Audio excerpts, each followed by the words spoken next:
Hey everyone, welcome to Off the Mat, a podcast about two women's experience in jiu-jitsu and how that translates into our lives off the mat. I'm Justine, a bit of a renegade, outdoor enthusiast, and a white belt in jiu-jitsu. And I'm Karina, a full-time student, creative artist, and also a white belt on my way to becoming a... Okay. Hey everybody, can you dance?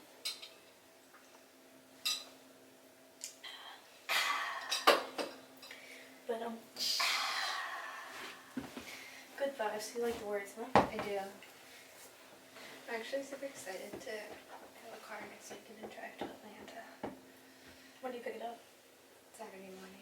I'm going with my friend from the retreat to a restaurant there called the Slutty Vegan. Right up your alley. That is like a fantastic name. Like, what a bold move to call your restaurant that. There's Bacon Bitch in Miami. I think Slutty Vegan's cooler, personally. I feel like we can eventually... Does this ever bother you? Like, it doesn't really... Oh, that's better. Well, I usually am in a little bit closer than you do. Yeah, I need to back it up, buddy. Just to back it up. make sure everything goes. Hey, yo! Alright. Hey, yo! Hey, everyone! Welcome to Off the Mat. Woo! What is this? Our Number 6, baby. episode. That's a good number. I'm That's feeling good vibes from number 6. It's a pretty good number. I'm impressed we've made it this far. Oh. Killing it. Justine, what are we gonna do today?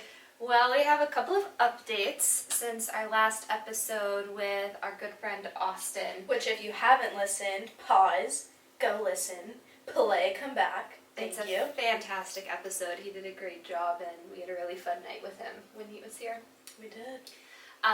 But we are now officially one stripe white belts. Hell yeah. So we just had our testing day the previous weekend, earned our stripes, which means, well, it doesn't necessarily mean, but now that we have a little bit of oomph under us, we're going to start a fight camp and compete in April. Yeah, and it's kind of funny actually when you get your stripe, is it's literally a little piece of athletic tape that you get after like 6 months for us of like sweat, tears, blood. No, like this 2-inch piece is definitely worth about 23 cents. And it just means so much to us. It's like half the strip. Like yeah. It's I don't know who came up with this whole stripe thing. If you don't know, you probably do, but we get stripes in between our belt promotions. Mm-hmm. So you can have up to 5 is like the extra, but 4 is the normal amount that you have on your belt. Yeah. And these are just increments in between your training that show that you've progressed and have put in the time, put in the effort.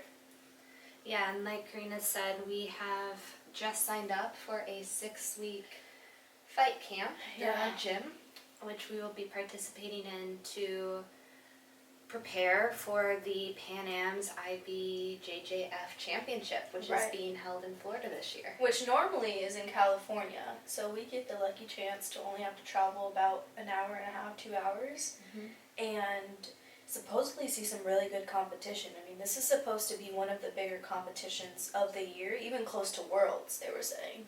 So we're going to have a nice opportunity to have girls in our weight class, which is super exciting, super terrifying at the same time. I don't know if you agree. Yeah, well, Karina and I are both hoping to compete in the same weight class, which is feather, I think is what we might we're like one step away from rooster. Feather class. Yes.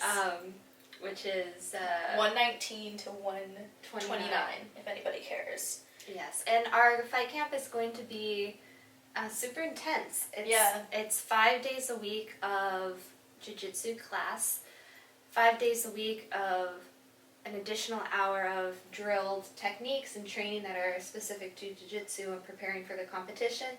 And then on top of that, there's also weightlifting that you do a few times a week, and your nutrition is being monitored. Both Karina and I have to drop a few pounds just to be safe within done our weight class. Yeah, so you have to weigh in with your gi on, and that bad boy weighs at least 2 to 3 pounds. Yeah. So I know I'll definitely be dropping a couple pounds. You a little bit. You're taller than me, so I'm right at 129 without the gi. Right. So I have to drop, I think, probably to 125. Right, and just to be safe. with your new gi, it's a little bit more lightweight. I'll probably be getting a new gi too. Probably a new mouth guard. Probably a new water bottle. It's just it's gonna have to happen. But with the lightweight gi, it'll help a little bit. Maybe like a 0.75 of a pound. Yeah, so it's 6 weeks of this. Monday through Friday we'll be doing that. We're pairing up as partners to... Shocking. Surprise! To keep each other accountable, to do the technique drilling together. And yeah, I mean the goal is at the end to just be in badass competition shape, as prepared as we can be. Because the reality is we are very new to jiu-jitsu, and we're going to be facing people who are, 4-stripe white belts. Yeah. In our weight class. So it's it'll be interesting. Can I ask you something? Yes. Have you ever committed to something as long as 6 weeks? Whether it's a diet or maybe when you played softball or I don't know, a trip that you were going on. For me, I haven't tested myself for that amount of time. Maybe I've gone to the gym for a couple weeks and then it becomes routine, but to set aside 6 weeks and say these are going to be prioritized by jiu-jitsu, I mean, we're bumping up our hours a lot. For me, it's something that I'm excited for, the mental challenge and the physical challenge, and I'm excited to raise the bar for myself, but this is definitely a first for me, so I'm not sure. I don't know if I've ever done something as structured as this. Okay. I remember when I was preparing to climb Mount Kilimanjaro, I was pretty structured in my workout routine in preparation for that, the summer leading up to it. Right, was that the backpacks filled with cans Yes, of beans yeah. on the Stairmaster? Yep, I had my backpacking backpack. I filled it with cans of beans and vegetarian soup.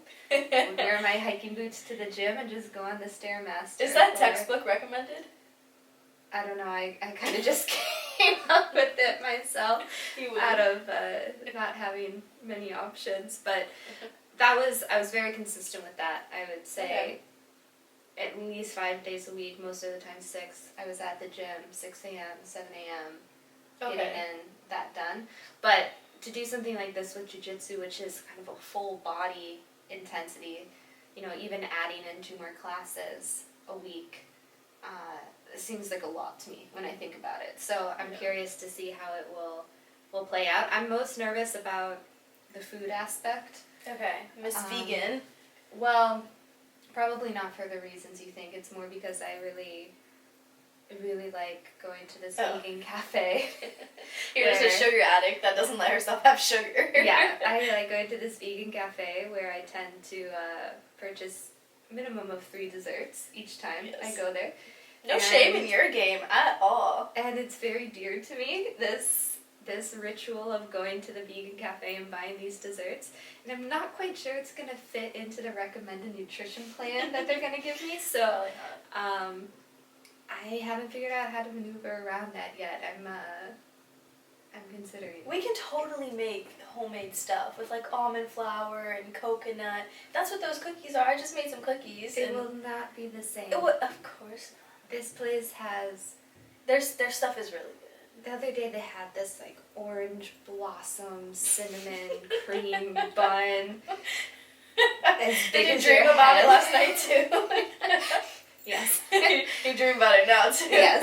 If there was like 5 in front of me, I would eat them. But I mean, I think it's great. I think it's amazing that our gym is offering this opportunity, and I think, especially because we are newer to jiu-jitsu, having the ability to have this focused training space and support will be important for us to go in feeling that we can at least offer our best, even if it's not winning a match, even if it's not advancing beyond even the first round, but at least knowing that we're doing what we can to be in the best shape possible. Yeah, I'm excited to show my best. I really am. And I think we're both gonna surprise ourselves. I hope so. I'm excited for it.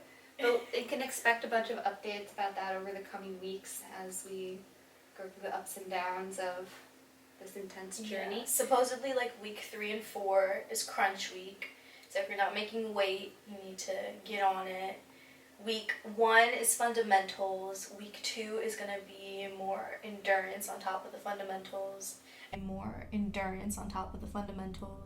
And then week 6, you take it a little bit easy because you just kind of lightly move through things, and then you get ready for the competition. Yeah, so you want to make sure you're not injured or too exhausted before the competition begins. But, so we thought today, after sharing these cool announcements with you guys, that we would do a little bit more of getting to know the two of us. We introduced ourselves a bit in the first episode, but just on kind of a surface level, who we are from the outside, and these are a bit more of kind of funny questions that will give you a little bit of insight into our lives, what we like, what we do, how we got here, and just who these two crazy girls are that like beating each other up every week. Right? Like, you've heard our voice for about 5-6 hours now, but you don't even know what our favorite drink is. Justine, what's your favorite drink? Would give me an alcoholic? Like an alcoholic one? You know what? Yeah, let's go with alcoholic. That's a fair bet. Well, you know this. I've been on a bit of like a gin spree of late, so fancy. I don't know if I have a specific favorite drink that if I'm at a bar I'll be like, I'm gonna order this. I usually like seeing what's on the menu. I'm a sucker for words, so if a drink has a cool title, more or less I'm more likely to try it out. You're like sucking into the trap of advertisers. Absolutely. Like, you're the perfect consumer. Yes, wine bottles, it's the exact same. I know. If they have a good title, like, yeah, this one is for me. But I think gin and bourbon are usually... Bourbon? I like bourbon, yeah. I think those two are the my... warmth just creeping down to your belly. Yeah, sometimes I like to channel those inner old man vibes. Sip some bourbon. Oh my god. No, I'm a menu person too. I'll change it up depending on what I see. I'm not like, this is what I get every single night. It gets me hammered. We have been loving gin. I've been loving Malibu, which is such a college girl drink. I'm not mad at it. It's a very beach girl drink. Our White Claws, our Trulies, those are fair. The High Noons that we just got introduced to, those are not bad. Shout out to Austin. Yeah. But alcohol is alcohol. It gets the job done, you know? Yeah. I mean, I think I'm partial to water. I drink a lot of water, orange juice, coffee. Okay, next question, Justine. What is your star sign, speaking on astrological terms? Taurus. Yeah. Do you know mine? Friendship test. You're one ahead of me. Yeah. I just don't know which one that is. I know your birthday. It's Aries. Aries. I need to stop bumping this stupid shit. I could see that you're an Aries. I'm not super into astrological signs, but anything that tells me about myself in some capacity, I like hearing about myself. So, I mean, I wouldn't disagree. I think I am a bit stubborn, which is... Is that a Taurus trait? I mean, they're the bull, so yeah, kind of the quintessential Taurus trait. Aries are feisty, right? Aren't they? Like fire. Fire, baby! Yeah, that's fire. Yeah, so if anybody knows what an Aries and a Taurus, how they collaborate together, I wonder if we're like the prime example, you know? We should have looked that up to see how compatible we are as our astrological signs. If we can have kids together. If we can raise a family. We can raise a jiu-jitsu family. Change the world. Yeah. Okay, speaking of world, how many countries have you traveled to? Oy. That's a list, huh? Well, I've been to Canada. So that's one. I've been, let's see, Ghana, Rwanda, Uganda, Kenya, Tanzania, Democratic Republic of Congo, New Zealand, India. You've been to India? Yeah. Oh my god. I think that's... You're like, that's it. Aruba, that's another country. I think that's it. So you got lipstick stamps on your passport? No, but I'm wanting to go to Patagonia. That's next on the list. Is that your next? Okay. Well, so that's not a country, but it's a land mass, a natural. I don't know if it's like a park. It's like a big park that stretches through. The Patagonians would be upset that you said that. What? It's a park. It's a park. A big park. There's a big yellow slide.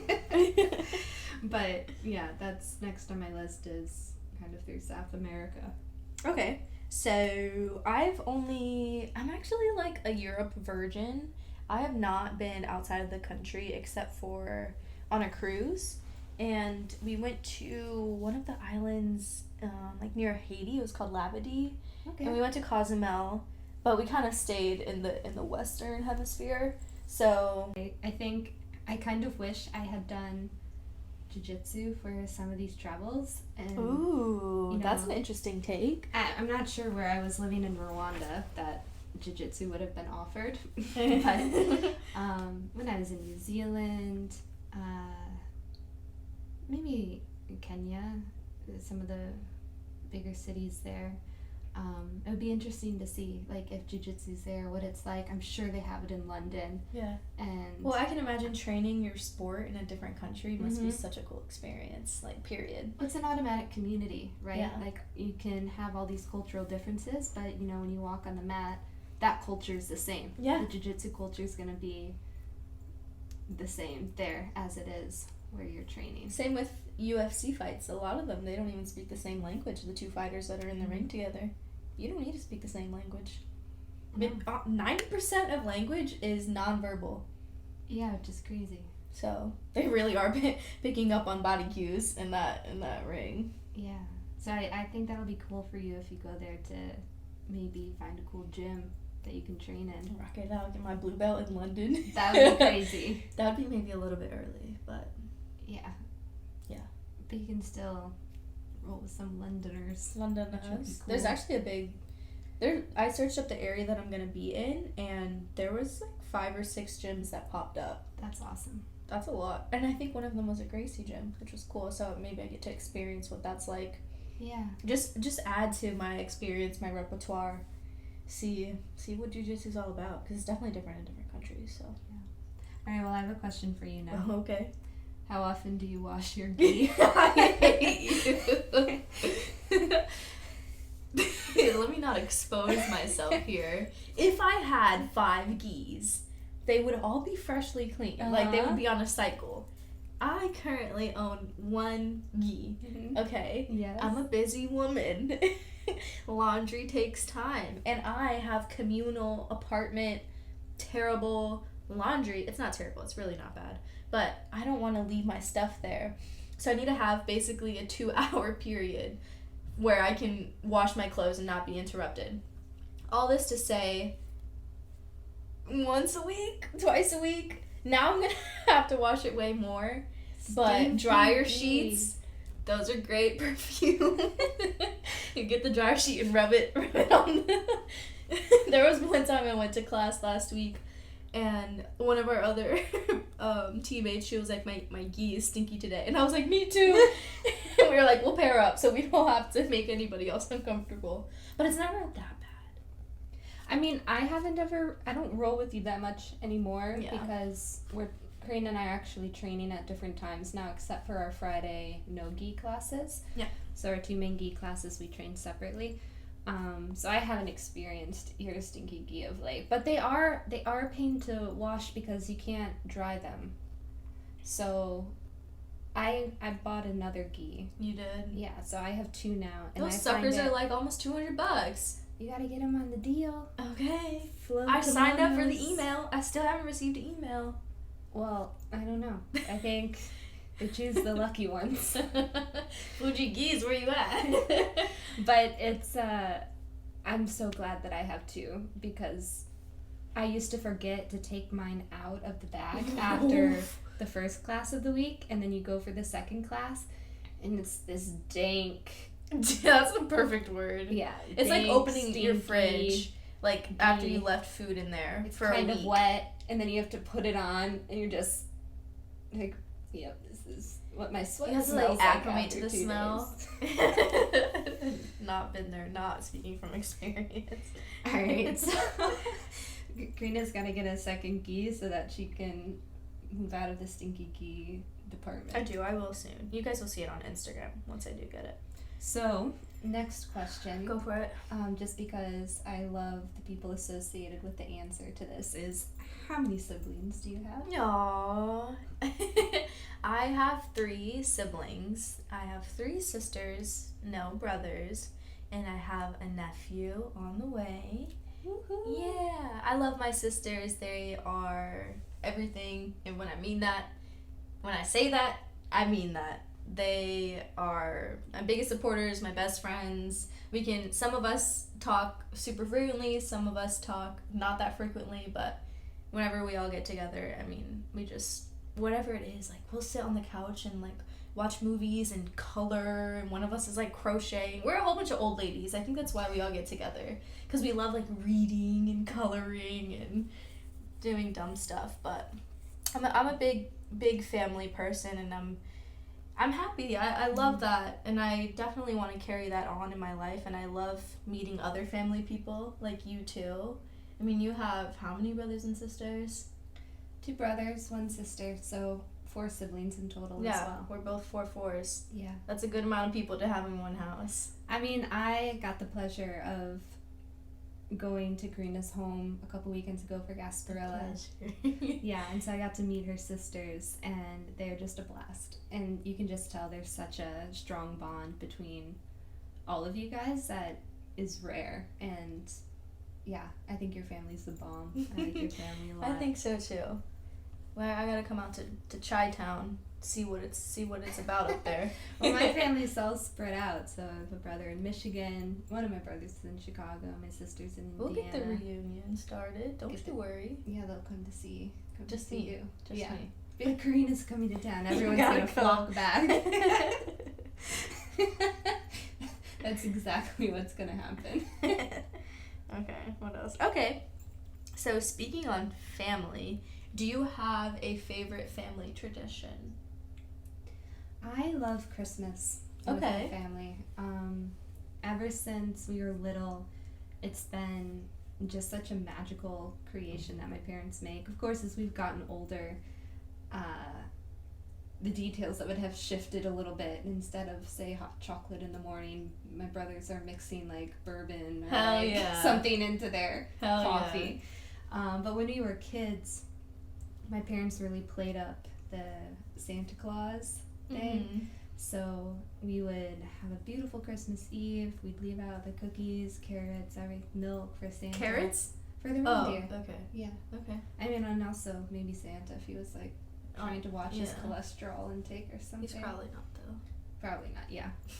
And in the morning we would wake up and there were footprints all around the fireplace. The cookies were That's eaten. crazy. Usually there was a little note written.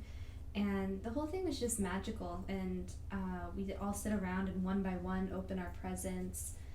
So everyone's kind of involved in it together. And it just has this very sweet, intimate feeling to it. So when I look back on like my childhood and even now, probably the time I most look forward to with my family is Christmas. Yeah.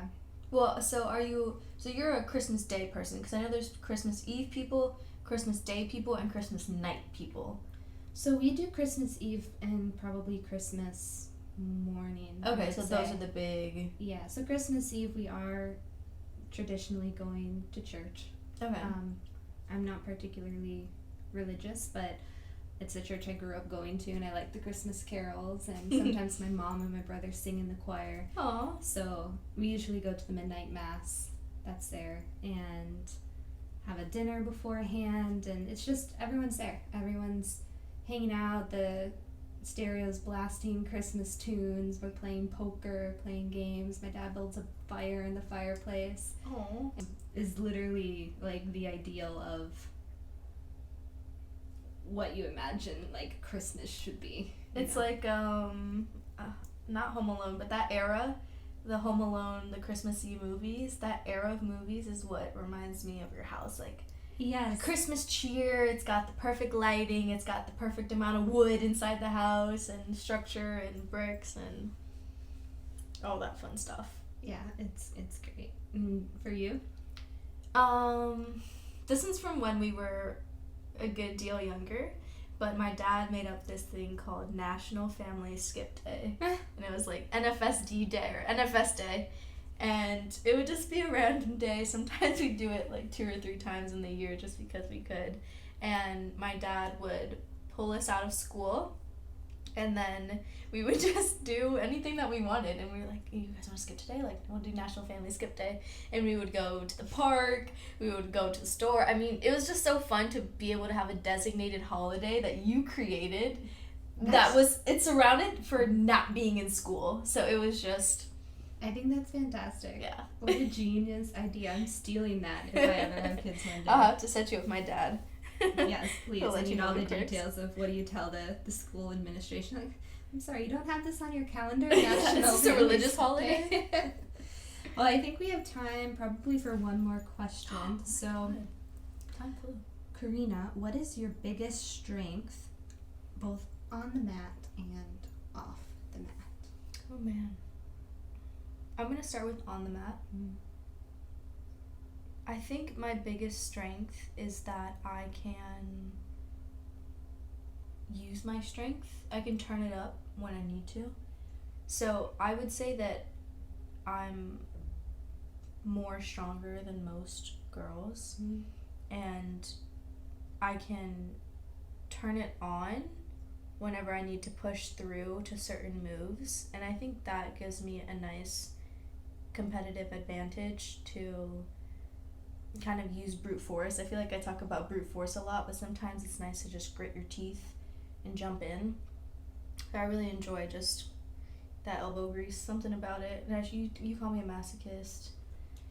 Yeah, I mean, she's like, flip me harder, choke me harder. Sounds like a weird sex scene on the mat. Yeah, I can't explain that. But my biggest strength off the mat, I would say, is my self-inflection, my self-awareness.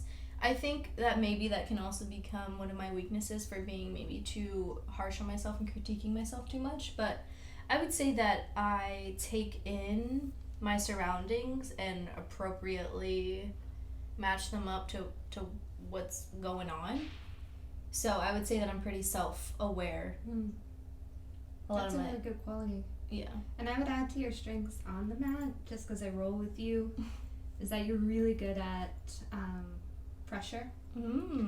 It's something that I think you caught on to way earlier than I did when we first started. And whenever I roll with you, that's one of the main challenges that I face in those roles is the pressure that you put, especially when you get in a dominant position. It can be challenging to feel comfortable. You make it uncomfortable, which is what it's supposed to be, right? But you're good at that. I think that's a strength that you have, and a lot of people aren't able to like psychologically overcome that resistance to like being so close to somebody, right? When you put pressure, you have to really be fully on the other person. We've spoken about getting fully blossoming your literally chest like, onto somebody. The recommended way to do it is to thrust your boobs into somebody, pretty much. Yep. Thrust your chest out. I've just completely accepted the fact that that's what it is. Yeah. And so a lot of people, though, they prefer to keep space, you know, and in jiu-jitsu that's generally not the best if you're in the offensive position. Yeah, especially. I appreciate you. I mean, we just had like a 17-minute clip of us rolling. It was like 3 5-minute rounds, almost 5-minute rounds, and I feel like we had some pretty good rolls recently. It's nice to compare to our videos, because we had a video. It's nice to compare to our beginning videos. We would get in stalemates a lot and kind of not know what to do next, and I feel like we're slowly but surely cutting those out of our rolls and being able to have more effective, even more flow rolls, but we're able to have pressure and like use force. Well, and I like rolling with you as well, because I think I explained this to you the other day, that we're just so comfortable with each other that it makes it easy to, like, we can be going all out and then I can like laugh about your mouth guard, you know, and then we can still be going all out. Yeah. Like, it's just easy, it flows well, we can match each other's intensity, we kind of gauge if the other person's drawing back their intensity, then we respond. I just feel like there's a lot of synchronicity and understanding in our rolling that just comes from the fact that we've been training together for so long, and that also then we can see, oh, I have her in this position, I don't know what to do. I make a mental note of it, and sometimes afterwards too we'll talk and be like, you almost had my arm here. Yeah, we even if you would have encourage. just Yeah. like turned at this point, and then we'll go back into that position and practice it a few times. And so I think it's such a supportive teamwork. Yeah. when we do Oh it, my and god. Especially what we got going on here. Yeah. And then other people would join in too. Whenever we're relearning something, if one of our coaches is there or any of our other teammates, they'll be showing us something else that we can learn from that move. And then we're putting each other in different positions, and then we're watching, and then we're like, oh, that's good. And then we're like, wait, do it on me. Okay, now you do it on her. It's nice. And it was nice too. I think this last week there was a girl who was newer in the class, and Oh my we were God. teaching her. I was. Yeah, she was paired up with us. Karina scratched my arm. And I Okay, had to let's get a not talk about my Band-Aid. nose. That was 3 times bigger. I bumped her in the nose. But anyway, the point of me bringing this up was that it was nice to see you teaching and to be in that position where you feel like you can teach somebody That was pretty about awesome. jiu-jitsu, which is so cool. Yeah, I didn't even really take any afterthought on that, but it was nice. We put some respect on our name. It's been a couple months, but we got a long way to go. But you know. So now that I've shared mine, Justine, what's your biggest strength on and off the mat? On the mat, I would say probably my legs are a pretty big strength because they're strong. They're also long and flexible. They are. So I feel like, I like doing the triangle choke. That's kind of been what I've been focusing on recently, and so it makes it a bit easier to get that. And at least what I hear is that I'm kind of slippery. Not like sweaty slippery, but that I move a lot, and so it can be hard to like keep me in a certain place, which is good because I'm usually on the defense, so if I'm moving a lot, that's a plus. It's funny that you say that because I've noticed that you've been on top of me way more lately, and I'm like, she used to not be able to get on top of me. Like now I feel like you're good at getting out from under me or wherever you are, and then getting on top of me, and I literally can't get you off of me. Yes. And that's where I'm like, oh, I need to work on this. To add it to the list. Well, I think Mary Beth's instruction to feel the other person's weight and their shifts have been helping. So to see when the person's weight is a bit off balance, because you give yourself away, and you can flip them because you and I are pretty much the exact same weight. Yeah. So on some strength I can flip you, but it's not like easy necessarily to fair. Yeah, to flip. That's a good way to put it. So I think having that focus of kind of being very attentive to the subtle shifts in somebody's weight are good, and I think I'm a pretty inquisitive person generally. Maybe this is probably a strength for both on and off the mat, and we can wrap up with this, is that I have kind of an insatiable curiosity about things. Man. So even when it comes to jiu-jitsu, I'm always wanting to learn more, to understand the whys of what we're doing, the mechanics of it. You're the main person asking questions, and relevant questions that everybody wants the answer to in class, and I think everybody appreciates that. Yeah, and that's just, I like asking questions. So and it's something that I do in my life generally. I love reading, I love exploring, whether it's the realm of ideas or if it's out on the mountains. And so I think this curiosity that I've had really since I was a child has carried me to crazy places in my life, but I think also helps me to be a good student in jiu-jitsu and a good student of life. And that's what we are at the end of the day. We're students for a long time. Yeah, and I think that's the best and most exciting position to be in. So I think that's what I would say. Yeah, just off the top of my head. Hopefully everybody got to know us a little bit more. Yeah. I feel like I had a little bit of fun today. We will see you again in 2 weeks, whether it is on the mat or off the mat.